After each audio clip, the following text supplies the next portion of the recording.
It only took 12 hours for the post office to back down. Early this morning, they announced they would once again be accepting packages from China and Hong Kong. After just last night, I told you in this video, they posted this notice saying they would not be accepting those packages until further notice. So what was this all about? Why is it happening? Well, it appears that USPS is just as confused about all this as we are. In the statement posted early this morning, USPS says, effective today, the Postal Service will continue accepting all international inbound mail and packages from China and Hong Kong posts.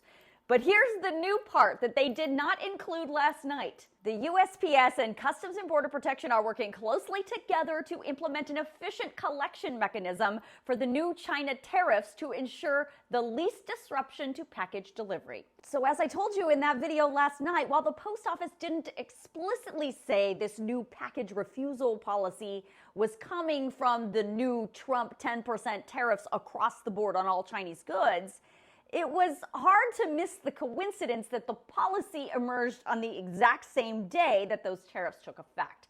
Look, President Trump announced those tariffs abruptly late last week, and then he said over the weekend that, yep, he was moving forward with them and they would take effect on Tuesday. But the thing is, with all executive orders, I don't know if you've ever actually read one, but they're really about big policy, and most of the time they're really vague about how to implement that policy. And even in the fact sheet issued by the White House about these Trump tariffs on imports from China, it literally gives zero direction for the Postal Service and, frankly, zero direction for Customs and Border Protection. So they're just left to figure it out. Of course, both of those agencies have experience with implementing tariffs on Chinese goods and getting the U.S. importer to pay those tariffs.